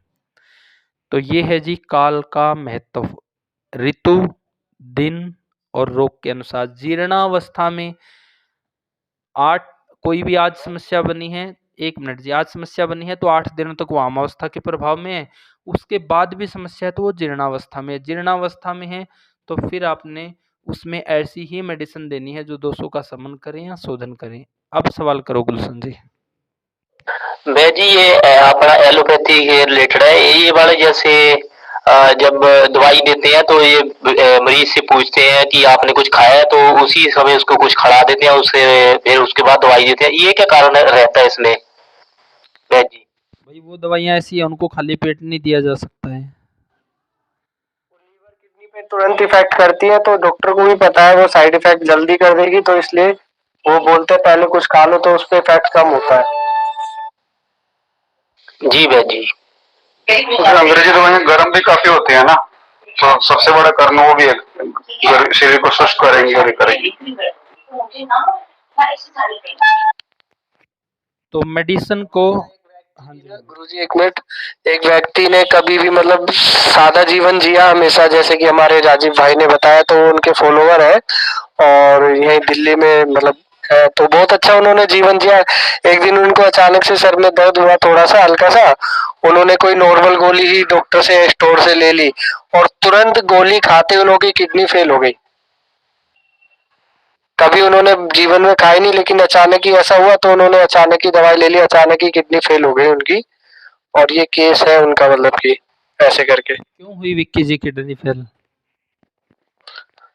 गुरुजी मुझे लगता है दवाई का ही इफेक्ट है ये सारा का सारा, जहर रहा है ये दवाई बिल्कुल। एक देखो जी, एक तो ऐसा होता है कि जब आमावस्था में हम ज़्यादा स्ट्रॉन्ग मेडिसिन या आमावस्था में मेडिसिन देंगे, तो हमने 8वें अध्याय में पढ़ा था जी कि जब अल्सर जैसी स्थिति बन रही है, अंदर आम है, तो पहले लंघन करके या कोई दीपन पाचन औषधि देके उस आम को पचाने का काम करो जी।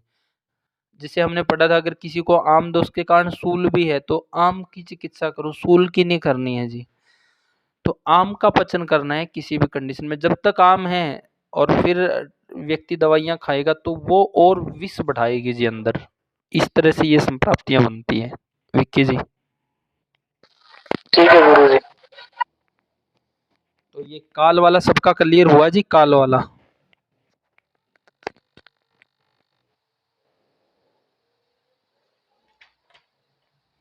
काल से आगे पढ़ो जी, औषध के भेद। ये बहुत ही अच्छा पॉइंट है जी आगे वाला। औषध के भेद। संक्षिप्त रूप से औषध चिकित्सा दो प्रकार की होती है। शोधन अर्थात वमन विरेचन आदि विधियों से दोषों को निकालना शोधन कहा जाता है, और शमन अर्थात उभरे हुए वात आदि दोषों को शांत करना। वक्तव्य। शोधन चिकित्सा से बढ़े हुए दोषों को निकाल दिया जाता है एवं शमन चिकित्सा द्वारा बढ़े हुए दोषों को शांत कर दिया जाता है। आयुर्वेदोक्त समस्त औषधों का समावेश शोधन तथा शमन औषधों में हो जाता है। उक्त श्लोक में जो औषध शब्द का प्रयोग हुआ, यहाँ उसका अर्थ है चिकित्सा। तो यहाँ पे कहा गया है जी, औषध है या चिकित्सा है, ये भी दो प्रकार की है जी, एक समन एक शोधन जी। जैसे कि कुछ द्रव्य हैं, आपको बलगम वाली खांसी बनी है तो आप सीतोपलादी शहद के साथ ले लेंगे तो वो क्या है जी? समन है। आपको सूखी खांसी बनी है तो आप सीतोपलादी को घी के साथ ले लेंगे तो वो क्या है जी? समन है। उसने क्या किया है? आपके दोषों को बैलेंस किया है। आप क्या करते हैं जी? आपने दोष अत्यधिक बढ़े हुए, जी मचलाना है, उल्टी करने का मन है, तो आपने मैनफल का काढ़ा बना के विधिवत तरीके से आपने पी लिया है और अच्छे से वमन हो गया है। तो मैनफल भी ऐसी कैटेगरी में आता है जो शोधन करने का काम करता है, और फिर वमन तो उस वमन का तो कार्य ही शोधन करने का है जी। तो इस तरह से औषधि है जो दो तरीके की होती है। कुछ औषधियाँ हैं जो समन करने का काम करती है, कुछ औषधियाँ हैं जो शोधन करने का काम करती है जी। तो ये हुआ कि औषधियाँ दो तरह की है, समन और शोधन। दूसरा फिर चिकित्सा भी दो तरह की है, एक समन और दूसरा शोधन जी। जब दोष बैलेंस में दोष थोड़े बड़े हो या घटे हो तो वहाँ समन चिकित्सा करेंगे। जब दोष अत्यधिक बड़े हों तो वहाँ पे हम शोधन चिकित्सा करेंगे। जहाँ पे समन की जरूरत है वहाँ शोधन करेंगे तो वो चिकित्सा में अति योग हो जाएगा जी। तो वो अपने आप में खुद ही रोग कारक है जी, रोग को बढ़ाने वाला है। भले ही आप डिटॉक्स कर रहे हो तो शोधन चिकित्सा किसने नहीं करनी है? जो स्वस्थ व्यक्ति है, जिसको ये लगता है कमजोरी आ सकती है तो उसने नहीं करनी है, और जिसके जो योग्य चिकित्सा है वही उसको करनी है जी। तो ये दो तरह की चिकित्सा, समन और शोधन जी। समन की जगह पे शोधन दी जाएगी तो चिकित्सा का अतियोग होगा, और शोधन की जगह केवल समन दिया जाएगा तो वो हीन योग रहेगा जी। और कोई सी भी चिकित्सा नहीं दोगे तो वो मिथ्या योग होगा जी, क्योंकि वहाँ बीमारी बढ़ती ही चली जाएगी जी।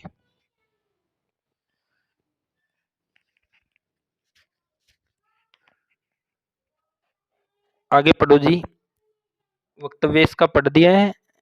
हाँ मनोज जी, हो गया वक्तव्य इसका। अगला पढ़ो, शारीरिक दोषों की चिकित्सा। हम यहाँ पढ़ेंगे कि भाई समन में फिर क्या क्या है और शोधन में क्या क्या है जी। वात के लिए समन में क्या है, पित्त के लिए समन में क्या है, कफ के लिए समन में क्या है, और वात पित्त कफ के शोधन के लिए क्या है जी? बहुत अच्छा श्लोक है, ये भी पढ़ो जी। शारीरिक दोषों की चिकित्सा। शरीर संबंधी दोषों की उत्तम चिकित्सा क्रम से इस प्रकार है। वात दोष की चिकित्सा बस्ती प्रयोग, पित्त दोष की चिकित्सा विरेचन प्रयोग, कफ दोष की चिकित्सा वमन प्रयोग तथा वात दोष में तेल, पित्त दोष में घृत, कफ दोष में मधु उत्तम शमन चिकित्सा है। वक्तव्य। उक्त श्लोक द्वारा शारीरिक दोषों की संक्षिप्त चिकित्सा कही गई है। इसका विस्तृत वर्णन इस अध्याय में है। स्नेह विधि में वमन एवं विरेचन विधि, बस्ती विधि को कहा गया है। अष्टांग हृदय का यह सूत्र स्थान है। आर्ष आयुर्वेदीय सहित ग्रंथों का यह प्राचीन विषय विभाग क्रम रहा है। इसमें यथासंभव आयुर्वेद संबंधी अर्थ बस इसमें कुछ नहीं है जी, वक्तव्य में कुछ खास नहीं है।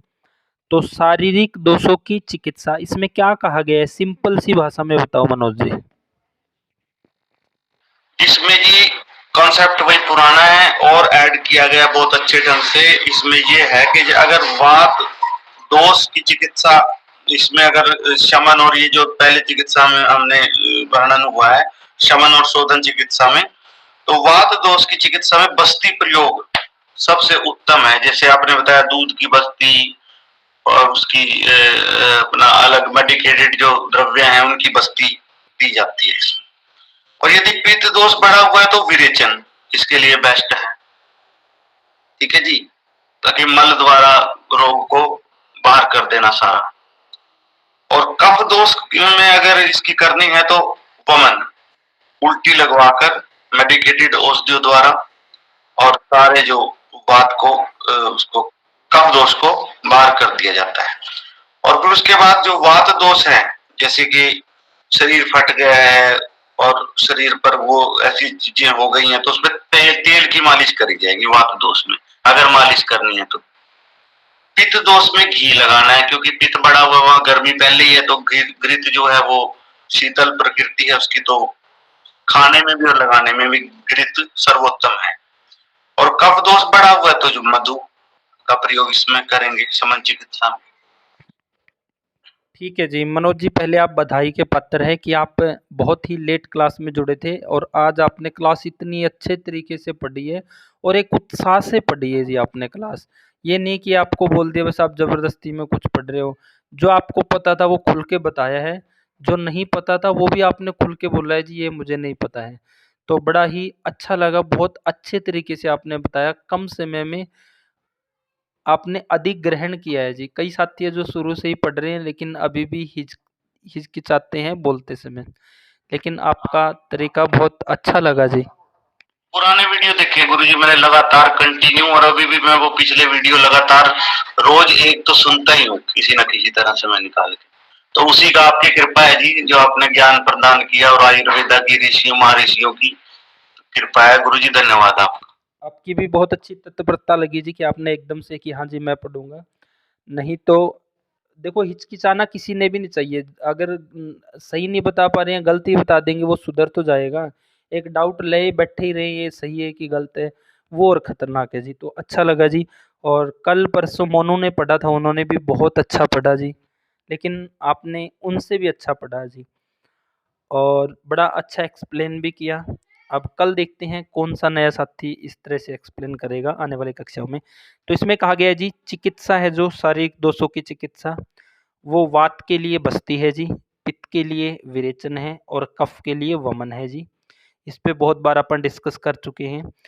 फिर समन करना हो वात का तो तेल है जी, क्योंकि चिकना है और भारी है जी, तो रुक्ष खारो लघु गुण को ठीक करेगा। पित्त दोष में घृत है जी, क्योंकि शीतल है। और कफ दोष में शहद है जी, रुक्स और कसाई है तो कफ का भेदन छिदन करेगा। तो ये है जी, हम वात वालों को क्या देना है? घी या तेल। पित्त वालों को घी ही देना है, कफ वालों को शहद ही देना है या शहद के साथ ही कोई भी कॉम्बिनेशन देना है समन चिकित्सा के लिए।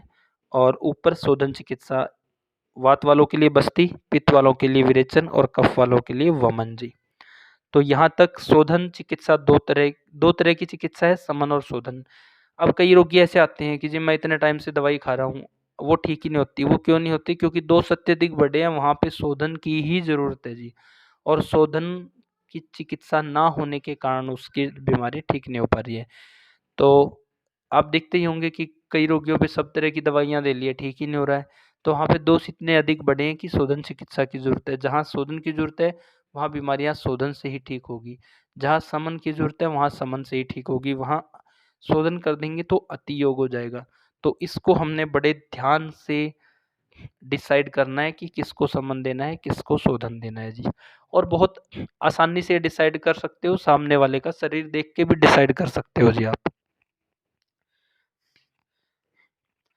और जैसे कि इतना कुछ हम डिस्कस कर रहे हैं जी, और ऋतु का प्रभाव आपने बहुत देखना है जी। ऋतु का जब आप किसी रोगी का एनालिसिस कर रहे हो ना कि इसमें रोग कौन सा है जी, तो आप जितने भी प्रश्न पूछो, स्पर्शन, दर्शन सब कुछ कर लो, लेकिन ऋतु को भी काउंट करो।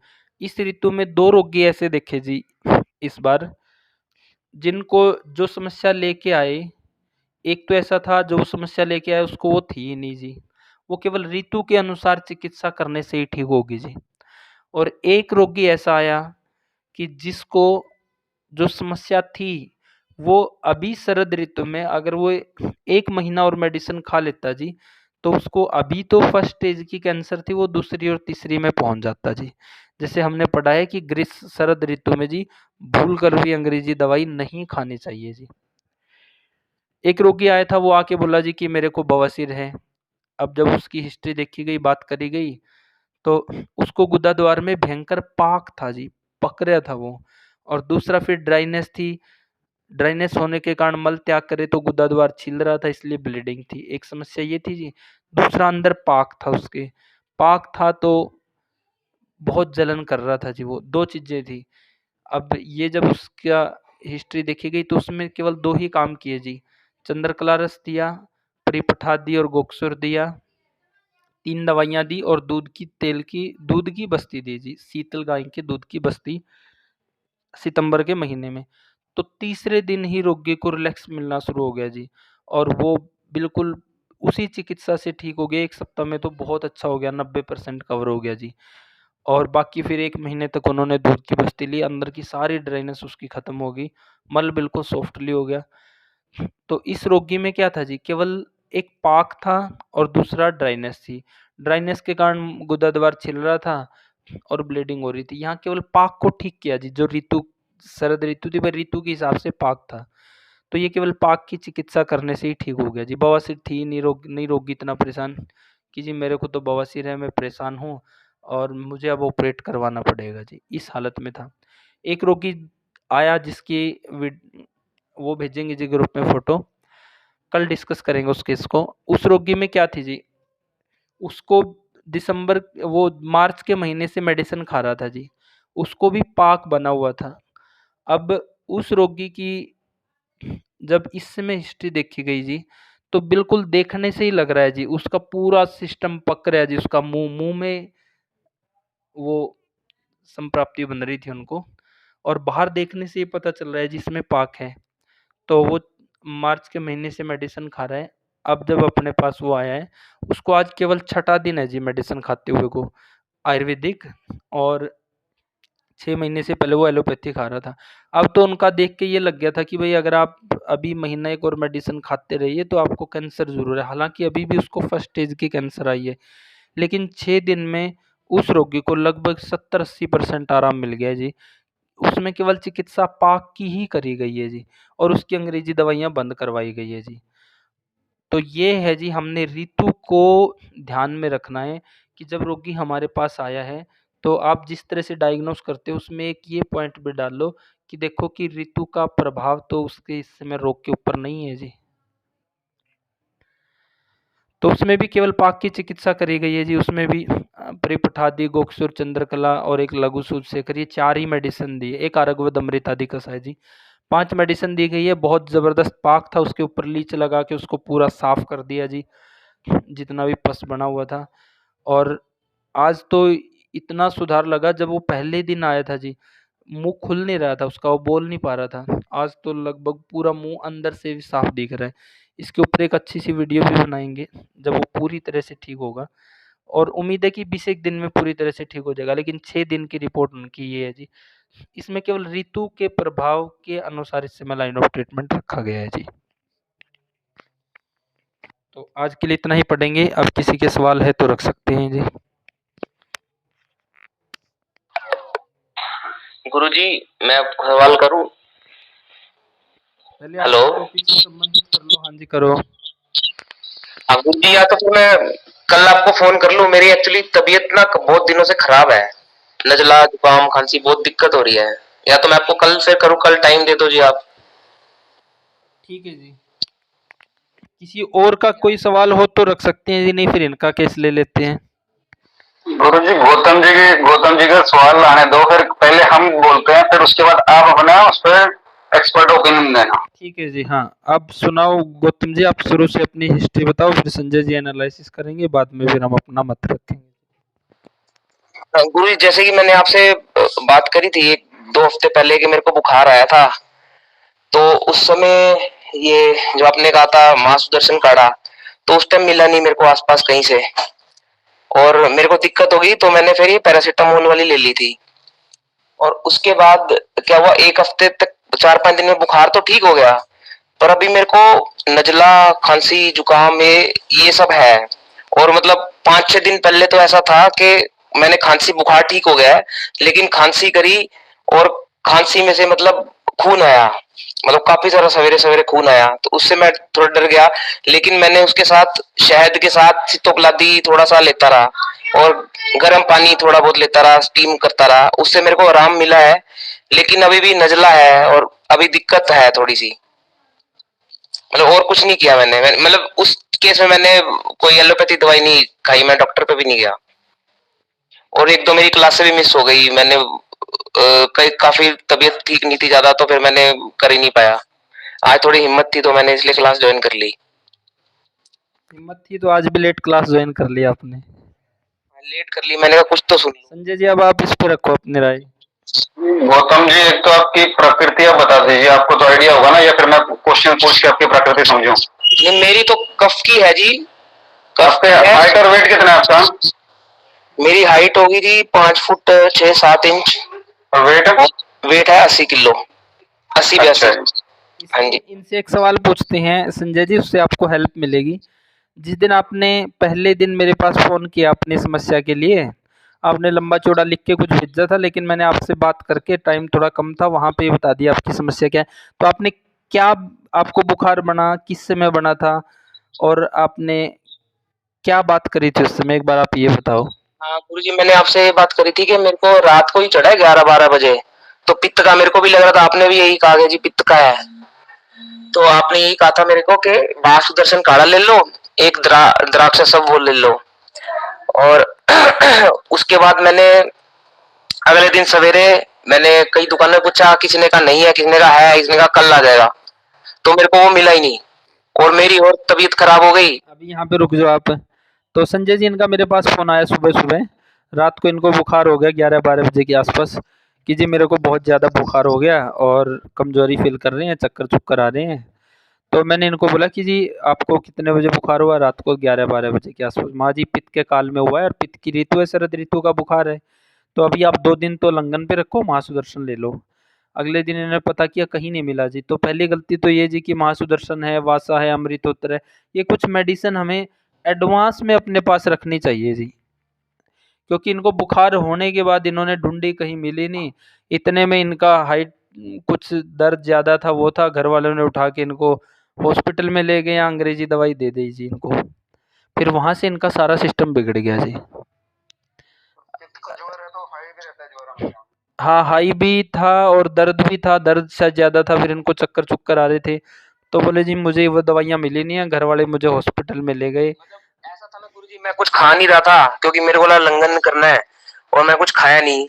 उस चक्कर में रात को उठा और थोड़े से चक्कर से आ गए, तो वो फिर एकदम से जैसे कुछ खाया, चक्कर आ रहे थे, एकदम कुछ खाया तो थोड़ा ठीक लगा, तो उसके फिर मैं अस्पताल चला गया। घर वाले कहते जी अस्पताल तो दिखा लो। फिर उसके बाद पैरासीटामोल शुरू कर दी और एंटीबायोटिक एंटीवायरल, वो भी मैंने 2-2 गोली खाई, बस बुखार की खाता रहा। तो संजय जी अभी तक की संप्राप्ति में आप क्या बोलना चाहेंगे? गुरु जी, एक तो इनका पित्त का ज्वर था, तो पित्त के ज्वर में अगर इनकी अग्नि थोड़ी सी ठीक है ना, तो ऐसे में क्या है कि जैसे दाल का पानी या सब्जी का पानी है, मेरे ख्याल से मुझे, हालांकि आपने बताया कि नहीं लेना चाहिए, खाली मांसोदर्शन ही लेना चाहिए, पर उतना शायद बंदा ले सकता है, क्योंकि अगर जैसे इनका कफ की बॉडी पहले से है और पहले से शरीर में व्याधियां है ना, तो शारीरिक बल बहुत कम रहता है, तो ऐसे में लंघन करना हर एक के बस के बाहर होता है, मतलब हर एक के बस में नहीं होता। तो ये था। अब इनके पास जैसे मांसोदर्शन काढ़ा नहीं था ना, तो इसका अपने पास कुछ ना कुछ एक अल्टरनेट आपको ये सुझाना पड़ेगा कि भाई अगर ये नहीं है तो फिर हम घर पे जो मसालेदानी है उसमें से कुछ ऐसी चीजें हैं कि जिसमें से हम ये ऐसा कुछ बना सके। अब इनके ऊपर आते हैं वापस कि जो आपको खांसी थी, ये गिल्ली खांसी थी, मतलब बलगम वाली खांसी थी गौतम जी? नहीं जी, शुरू में मेरे को कोई बलगम वगैरह नहीं थी, इवन बुखार खत्म होने के बाद आपने बताया ना कि फिर नज़ला खांसी जुकाम हो गया। हाँ, मतलब तो सूखी थी या ये बलगम वाली थी? उस टाइम बलगम तो नहीं थी, लेकिन खांसी थी, गले में खराश ऐसी थी। नहीं नहीं, खराश थी तो सूखी हुई ना, फिर तो सूखी थी वो। हाँ मतलब, और सूखी में आपने शहद लिया, आपने गर्म पानी में स्टीम लिया, तो मैंने ये क्या होगा, पित्त और बढ़ाएगा ये। स्टीम लिया, और एक दिन जिस दिन मेरे को आया था खून सवेरे, उसमें रात को एक दिन पहले मेरे पास बहुत टाइम पहले का अनु तेल था, अनु तेल, तो मैंने कहा ये डाल के देख लेते हैं, ये ठीक रहेगा। उसने कुछ तो ठीक किया, लेकिन सवेरे उसकी वजह से आया खून। अनु तेल नाक में डाला था आपने? हाँ, नाक में डाला था। नहीं, पर ये जो आपने शहद लिया ना शीतलोपराधी के साथ में, और गर्म पानी लिया और स्टीम लिया है, आपको सूखी खांसी है और आपको पित्त का ज्वर हुआ था, तो उस केस में आपने पित्त बढ़ाने वाले काम किए हैं तीनों चीजें, मेरे हिसाब से पित्त बढ़ेगा इसमें।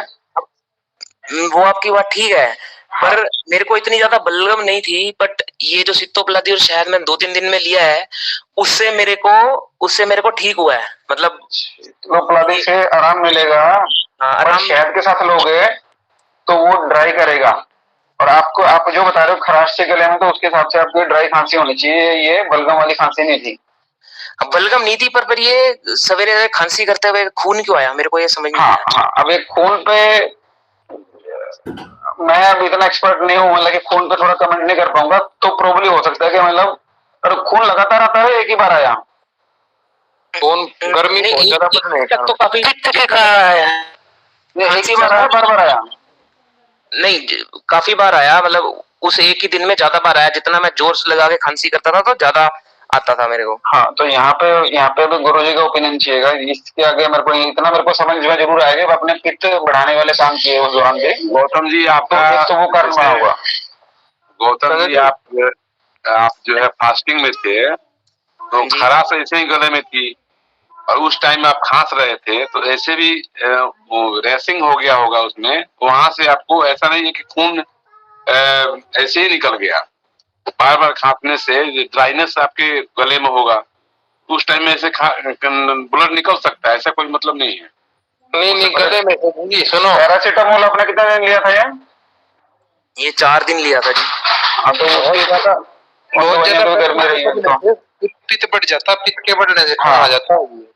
यस, ये पित्त ये उन्होंने बढ़ाया, फिर ऊपर से इन बाकी चीजों ने बढ़ाया, तो वो एक बुखार पित्त का था अभी। हाँ, बुखार खत्म हो गया, बुखार के बाद मेरे को 2-3 दिन के बाद नजला शुरू हुआ, और इस टाइम अब नजला ऐसे है कि जैसे कान के पर्दे के चारों तरफ कुछ भी बोलता हूँ तो कान बजते हैं, ऐसा नजला है। हाँ जी गौतम जी, हाँ जी, नजला जो हुआ है ना आपको, वो भी गर्मी से हुआ है। गर्मी वो हमने संप्राप्ति पढ़ी थी ना, गर्म होकर के खून दिमाग में जाता है, दिमाग फिर दर्द करता है, और फिर जाकर के नजला जुकाम हो जाता है, यानी कि बाहर निकालने का प्रयास करता है, वो संप्राप्ति आपकी सारी पित्त की संप्राप्ति है। ये पित्त बहुत ज्यादा होने के कारण खून ब्लीडिंग तो खूब सारी उल्टी भी आने लग जाती है, ठीक है ना। सारा ही बिगाड़ जो है, पित्त का बुखार था, अंग्रेजी दवाई खाई, उन्होंने भी गर्मी बढ़ाई, फिर ठीक है ना जी, इस तरह से बिगड़ा सारा मामला आपका ये। और अभी भी जो है आपको कफ नहीं है, मुख्य रूप से अभी भी पित्त ही है, आपको खांसी जो है पित्त की है ये। हाँ ये भी है, सही बात है, पित्त का है। पर अनु तेल भी रात में नहीं डालना था, उसको भाई जी ने मना किया है, रात में ना डालो। रात में तो चलो कौन डालना था, लेकिन वो भी है ना जी, वो भी क्या है, रुक्षता ही पैदा करता है, उसने और खुरचने का काम कर दिया, थोड़ा बहुत कफ था, जो भी कुछ था उसको खुर्च करके निकालने के साथ में खून भी निकलेगा, गर्मी ज्यादा पहले ही अंदर में। हाँ सही बात है।